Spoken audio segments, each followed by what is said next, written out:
Well, hello, everybody. Welcome to the Preacher Dad podcast. My name is Jared, and I am the Preacher Dad, and you have found Fatherhood Friday. That's right, folks. This is our Fatherhood Friday episode, and today we're going to talk about personal defense. Not just personal defense, but family defense. How to be situationally aware, how to be paying attention to the things around you, and to be on your guard. We talk about church security, and we have an expert on the show, and we are looking forward to sharing that with you. The first, though, I want to remind you that this podcast is brought to you by Cornerstone Fellowship. Cornerstone Fellowship is that small little country church in the middle of nowhere, Georgia, where we just love Jesus, we love one another, and we want to love you too. So why don't you come and join us just a little north of Toomsboro, Georgia. You can find Cornerstone Fellowship, where we will be happy to just point you to the Word. The Word is the way of life, and we want to point you to Him. So come on down and join us. You can find us on the web at cornerstonefellowship-ga.org. That's cornerstonefellowship-ga.org, and you can come and check us out there. All right, well, let's start Fatherhood Friday.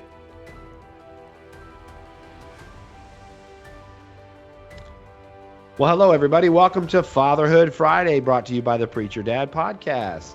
I'm very glad to be with you tonight. Of course, I'm Jared, the Preacher Dad, but I have with me our fatherhood panel.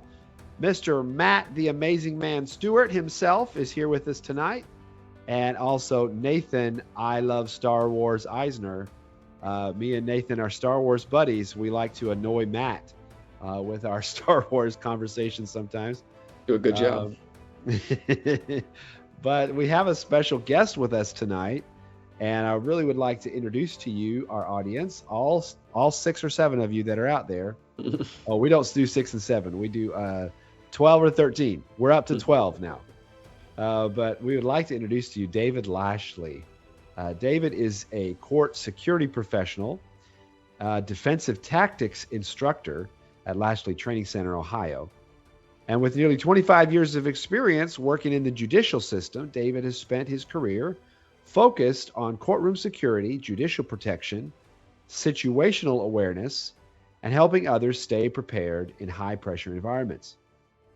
Over the years, he has trained civilians, court personnel, security professionals, healthcare workers, and church safety teams in practical self-defense, de-escalation, and personal protection strategies.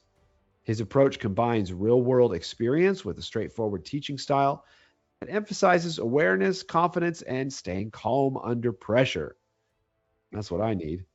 David is also a Brazilian Jiu-Jitsu black belt and has studied multiple martial arts and defensive systems throughout his career. He is the author of Eyes Wide Open, Courtroom to Street, and regularly speaks on topics related to safety, mindset, leadership, and personal responsibility. Above all, David is a husband, father, grandfather, and someone passionate about helping everyday people become harder targets and better able to protect the people around them. David, thank you so much for being here tonight. Thanks for having me. Appreciate it. Absolutely. Well, I'm just dying to ask you some questions about your job. I'm sure that you've probably seen some crazy things. I mean, the three of us got to know each other through working together at Chick-fil-A.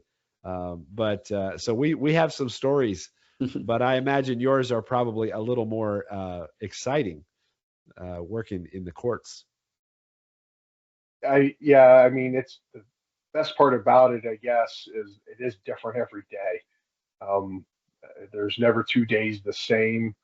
Tomorrow we have a jury trial that's set for a couple days.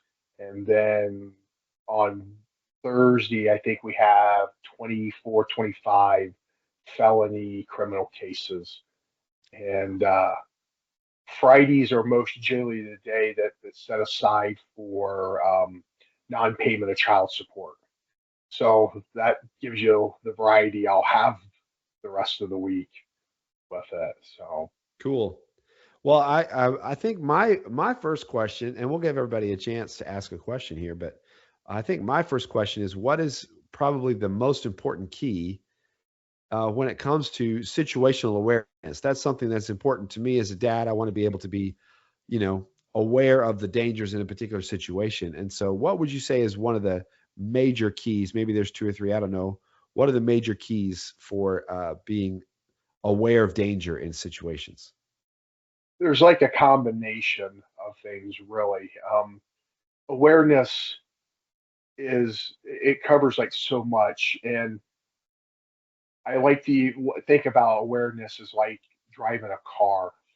We first started driving a car. Remember how nervous you were?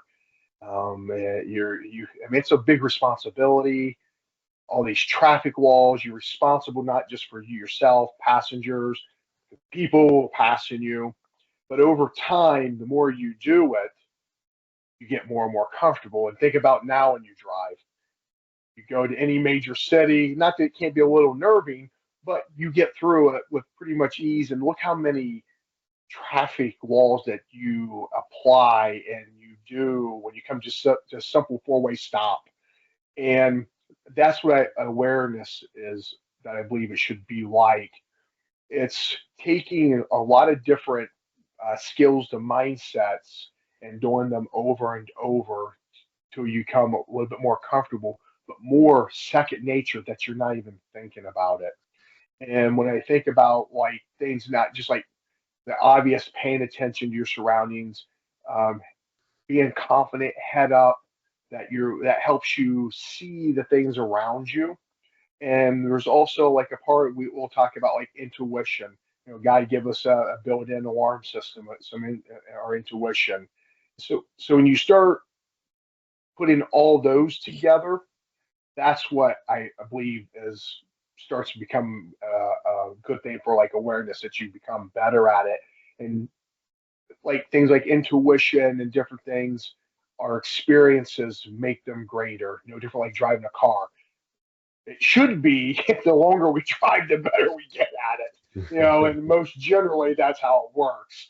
And that's how it should be with awareness. It's just things become more second nature to you, instead of like just trying to pick out always one thing. You'll get good at something over time, and then you'll pick another area, and you just kind of keep building on it. And it's going to change because we have families, and maybe when you start you start paying attention to things, you didn't have a family. So there's several things like that. Awesome. So like somebody like me that's kind of, pretty I feel pretty brand new, and maybe there's some brand new people that are out there that are listening to this. What's the way that you can get started to begin to improve your ability to be aware of your surroundings? What's a couple steps you could give us? The main thing, I mean, one of the big things I think about is it's the obvious thing is paying attention more, be less distracted, and the obvious things of distraction, and that we have a lot of control over. And the number one item I think is the cell phone. There's times to look at and there's times not to. So before I go to enter a building, I check my messages before I leave my car. Then put that thing away and then start paying attention to what's happening as you enter. No different when you leave, and probably even more during certain times of year when you do leave, when you're carrying packages or valuables out you just purchased, or stuff like that. That you put that phone away, just take away some of the distractions that we can easily put in front of us. And they said the cell phone's the biggie. It's and when I say that, my dad always said when I'm pointing at people, I got three fingers coming back at me. So I'm not just pointing the finger, that I do it too. I let it slip too. It's easy to get caught into that rut. So I think just like, just literally watching what's around. And if something it doesn't look right, pay attention to it. I mean, the obvious stuff. We'll go to the extreme. It's July, 110 degrees out, and someone's got a long winter coat on, and get ready to enter into a building that you're at. That's a red flag, and you should, react to that. As in paying attention to stuff. Just don't go, because I think it's really hard for people, because uh, we've been raised with manners. We've been Mm. raised to be polite, kind, try not to judge people. all these things, and we're not judging anybody. It's a way that you still have to look at things like it's like you're profiling, but in a positive profile. That's that's not bad thing that I see someone in the middle of July, 110 degrees, wearing a black trench coat coming into a building with a lot of people in it. That should get your attention, and you should speak up and say something, or let people know about that. Those things like that. Don't forget about the obvious things that we kind of, because of our kind nature or manners you've been taught, makes you overlook those things. Yeah, I was going to make a comment on that. I agree completely. My wife has experienced some just weird situations. People she thought might have been following her, like inside of a store or something. Just some things that were just off. It took several years, but finally she got to the point where she's like, it's okay if I say something to someone in the store or to the person. And she's been at home and somebody's come to the door and she would strike up a conversation a little bit, but then she started feeling uncomfortable. So she just shuts the door in his face.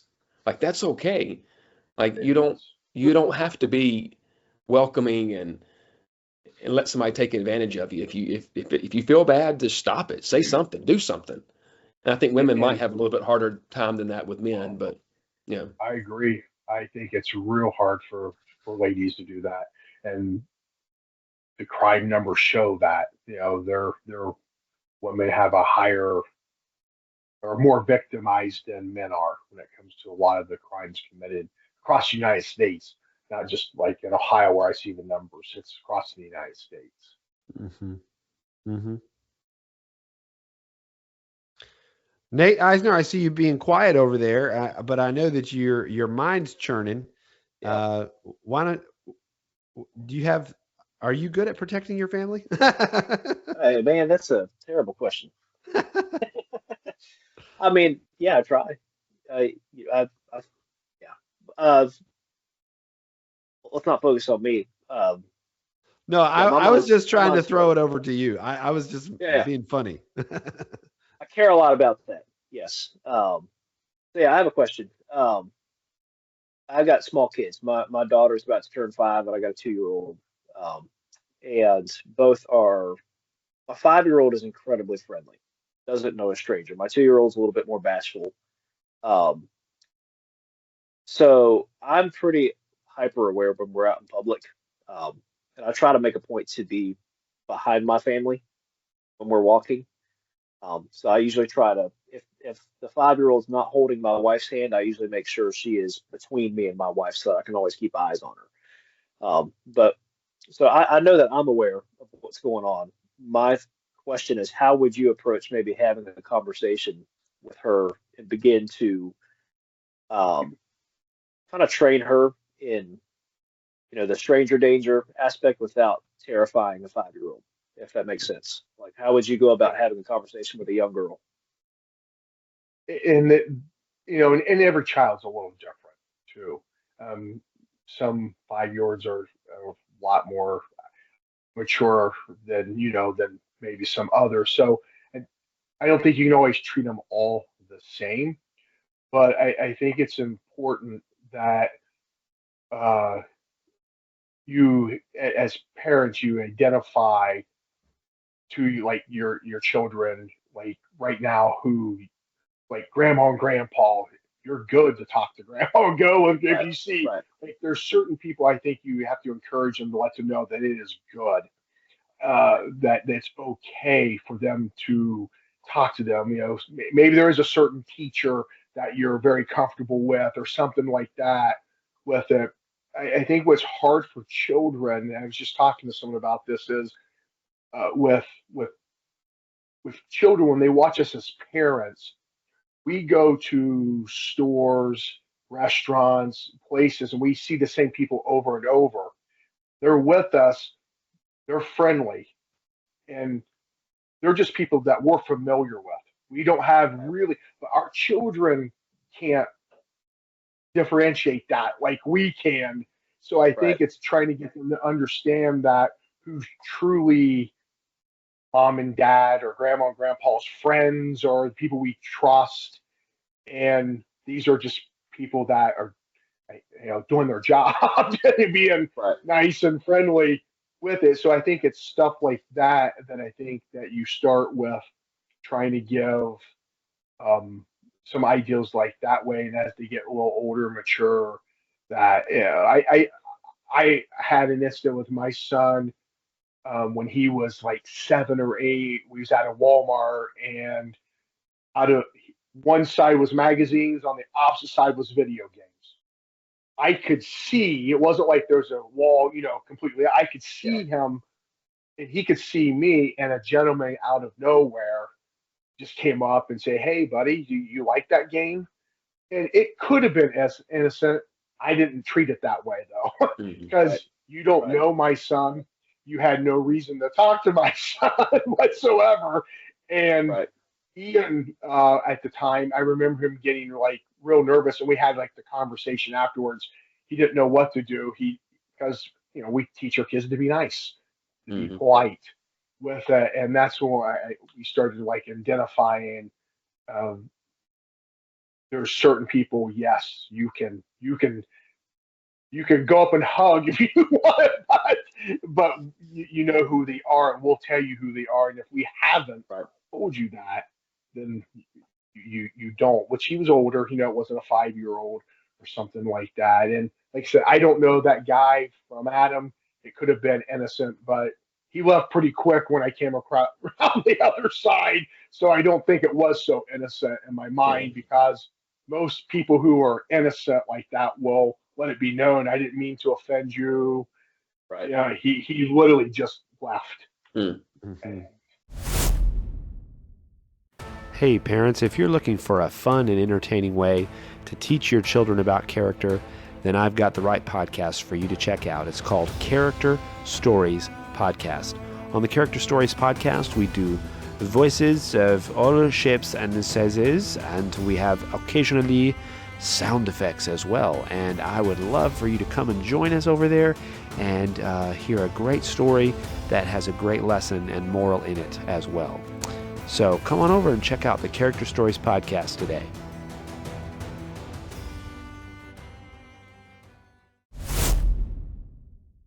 Well, that's interesting. That makes me think of something else that I'm curious about. What did you say are kind of some red flags? Like, if I'm walking through a public space, maybe we're at the state fair or walking through a mall or something. What would you say is kind of a red flag? Like, hey, this is something that you need to watch out for. I suppose that it's probably a wide variety of things, but what are some of the more common things that sort of pop up a lot? I mean, what I don't like, especially when you have children, is I'm not a fan of hearing people say, "Oh, that's a beautiful dress you have on," and they're the conversations about you're with a family of 4 or 5, and why are you so focused on the 6-year-old girl or the Mm. 8-year-old girl with a dress on? Stuff like that. So I don't like, though, to me, that's a red flag with that. If I see you with no children and I'm with children and you keep continuing going to the places that we're taking children to me, that becomes a red flag. So why you as a single adult, especially male, uh, following me to all these other places? Like, I'm not a fan of coincidences. So I don't think it's a coincidence unless we're in a small supermarket or fast food where you could easily run into the same people, in the aisles. Sure. I just don't believe in coincidences. So stuff like that. Um, if people really wanted to be friendly to your family, they should be talking to the parents. Why do you want to start with the child? Yeah. And that gets my attention pretty quick. Mm-hmm. Cool. Yeah. So, Have another question about awareness, and we've been talking about public places, but I want to kind of bring it closer to home and actually ask you a question if it's in your area of expertise. Great. If not, that's fine. But all of our spouses are at home a majority of the time with our kids. And I'm sure we all have some certain rules. Like I have my kids to, if they see anybody pull up in the driveway, they have to run in. They know that. They know not to go up to any car. Um, but what's some advice you could give us that we could share with our spouses and our children to kind of be on the lookout for at home on a daily basis during the middle of the day? Sure. And some of this, I think you'll be able to tell is like age appropriate, that they'll understand the orders, maybe a little bit better. And some of these things that I would do, even if I'm out in public, was something Nathan said earlier, out with your family. So if I'm at home, if I would be out, if if it's a stranger to approach, I might be walking behind or I might be in the background, but I now become the front. I'm the head of everybody now, and especially if I'll go use an example being out. I want my children, even my wife, to be behind me. And when, especially Ian was younger, we had a code word. If I would say like milkshake, that meant to my wife Rachel, it's time for you and Ian to leave. I go uncomfortable where we're at. We had something that made her decide to go to a safer spot or something. That never happened, but we determined stuff like that. No difference like at your house. Like it's like you say, your kids come in, and it's getting the parent, making sure the adults answering the door at that point with that. And then I even like age appropriate. There is like, certain little words you could say that if you had to say like a teenager, that means maybe call the police, Hmm. to the teenage child, like, hey, this is something. And I mean, you don't want it to be stuff like code red, where it's giving it away. It's going to be something that's it's you just no one would recognize, but and be firm with it. Like this is truly when I say this, this is what it's Hmm. time, to do. And there's a lot of places, like a lot of times I always like I said, age appropriate. The older they get, is sharing if you want to, like if you have a safe room or a safe space. So if things do go wrong, they know where to go. And what's important about that more than anything, especially if it's younger kids, there's like access to a phone or something in there so they can communicate. And you don't have to get crazy about it like a bedroom. It could be like, to say, a closet or a bedroom, and maybe it's just a better reinforced door. You don't have to go, get a steel door and all that. We, You're we don't just need to have a bunker in the kitchen. yeah, no, no. I don't want people to think stuff like that, but maybe just something that just has a little bit better lock on it, a little bit stronger door or something. Or it could just be a place in the basement, where no one knows how to, get to it easy or something. But it's more about having communications and stuff like that, so they have a plan to be able to Hmm. communicate if something does go wrong with it. I think that's kind of some of the things up front that I look at. And what you said earlier, Matt, was like, uh, yeah, slam the door in their face, don't answer the door. There's nothing that says you have to, Hmm. and, and sticking to the guns, but making a decision to call the right people right away. Not hoping. I think once again, I keep going back to the manners. Some of the hardest things, from if it's a house to out and about or whatever, I think it is hard for women, especially. Men do it too, but we've been taught if we just are nice, comply, and do what they say, this could go away. We just kind of hope it goes away. And and I wished it worked that way, but majority of the time, especially for women, it doesn't. And that's why it's important that they react, you know, sooner than later, especially if they feel very uneasy. things, especially, you're at home. And I know they'll tell you stuff like put a pair of old work boots out on the porch. So when people come up, the first thing they see is a men's pair of work boots. The deterrent, less likely to see something like that. If you don't have a dog, put the sign that says "Beware of dog." Hmm. Outside, those things like that, you can, for deterrence. That, if anything, they might not even stop at your house. Those might be the little things like that they just go on to the next house or another place because they see those things with it. So, Yeah, David, that's interesting. I have a perception that, if you just do a little bit extra, you don't have to be a security expert. You don't have to, steel reinforce your doors and bar your windows.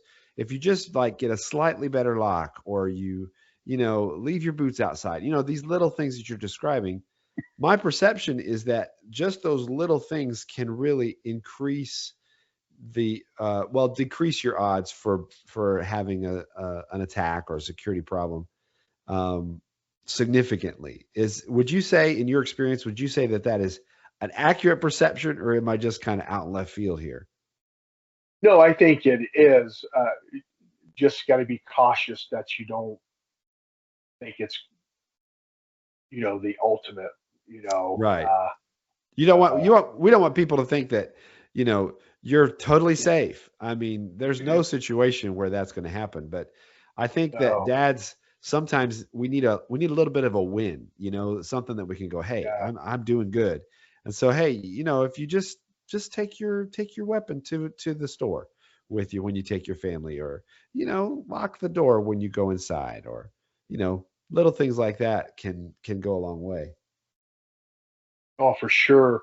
And we use I don't know how many times I've heard over the years, um, the car was broken into, but there's no busted glass. Yeah, I forgot to lock my car doors. And so you think of something so simple, and it's just property being taken. But what happens if that is your teenage girl, daughter, that is not locking that car door, and they go into a mall or a shopping center, someplace, a movie, you know, will they take the time to look in the back just to be safe? Just lock the door. So they're probably not going to take that time to look in the back. So just get them to lock the door first. I think it's just those little things like that. The little things do add up to it. And then like you said, you're getting wins, and the more wins we get, the more we build upon it. It's like driving that car. You're okay being on a regular highway to now, I don't mind being on a 4-lane highway. Mm-hmm. Where when I first started driving, you couldn't get me nowhere near a highway Yeah. for quite some time, and you're just Yeah. trying to build that confidence and just understanding things like that. Right. I love that analogy. That's really good. Really awesome. So, what would you say is a good way to think about? We've been talking about ways to protect our families. What would you say is some good tips or some good ideas for personal defense? Is pepper spray a good idea? Is it effective? Or are you better off spending the money on something else? Maybe black belt lessons or something. I don't know. But what's some good ideas for personal self defense? I'm a fan of any type of weapon per se that you can. The main thing is, no matter what it is, just train it. If you're going to get pepper spray, buy an extra canister, go get some paper plates, take them outside, spray them, see how that sprays. Did you thought you bought a stream instead of a mist, and now all of a sudden you don't want to find that out when the wind's blowing back in your face. So you see what what you buy, and it's no different. I'm a real big fan right now of a tactical flashlight. If you get a good enough one, I went to a training a few years back, and broad daylight had an officer put that in my face, and I couldn't see nothing Mm. in front of me for a good 10 seconds. And 10 seconds when you're trying to survive and get away is that's a lot of time. It makes Mm. some distance. And the thing that really got me about the flashlight was a tactical flashlight, because you can use it to strike with at the same time, besides flashing it. But when me and my wife went to a concert at a local nationwide was at it, I'm going through. There's a sign. I can't take my firearm in. I can't take pepper spray. I can't take a knife. The two things they let people take in were a cane and a flashlight, and Mm. they never took those two things. So it really stuck with me, and I was literally just blinded by a tactical flashlight like 4 or 5 weeks earlier. And I think those are things like that people don't think about because you think during the daytime, but it's amazing what they can do for you. But the big thing more than anything is just keep familiar with it. You know, it usually when people buy a firearm, they don't have a problem going out and shooting the firearm, but it's not as there's not as much sizzle to what to go spray some pepper spray or something. Yes. Question: do you have any recommendations for brands or specific flashlight? Not really. I mean, uh, the one that I have was through we buy it through it's Gulls, and I'm trying to think of the ones that work I carry. And Gulls is a law enforcement catalog. I mean, civilians can buy through it too, but Amazon just I get a good rate. The one this is just me. I will not buy a tactical flashlight or a flashlight in general unless it has a USB charge on it because I don't want to find out I didn't replace the batteries Right. at the wrong time. So I think stuff like that, and I like the beveled ends where it's just a little bit that if I had to hit with it, Mhm. that I can maybe leave some damage if needed to be, stuff like that. But I don't think one particular brand. There's some really good ones out there. I don't even know where mine's at. If I had one quote, the one I had, it was pretty strong. My wife probably took it out to feed her cat and chickens or something. If That's usually when I can't find it. She has it out taking care of the animal. hey, if there's any flashlight companies out there that want to sponsor this podcast, I mean, send us an email, dads@preacherdad.com. We'll talk. Let's talk. Yeah, As I long as think your it's more. quality, your product is quality. It's got to be quality. I just think it's one people don't look at as much because it's a That's a good flashlight. idea. I never people thought talk about about it. that either, but that makes a lot of sense. I've heard of it, but I didn't know that about the concerts. That's an interesting point. Yeah. And Yeah. I'd be curious how many other places you could get away with that. I'm wondering that too, Nate. I'm like, can you take a flashlight on an airplane? Where else will they Yeah, let I'm you not bring for a sure. flashlight? Yeah. Well, and if you're an avid shooter, I mean, it probably wouldn't hurt to do a little, shooting after hours a little bit, with the Yeah. flashlight and different things like that too. So especially if you're talking about home security, nighttime, you hear something, um, you that tactical flashlight with a firearm could be a game changer for you if you're going to clear your home or Yeah. check things. I have shot a number of possums around our farm at night, and man, it would be so nice to have a flashlight up on that shotgun because trying to hold the shotgun and the flashlight at the same time is really tricky.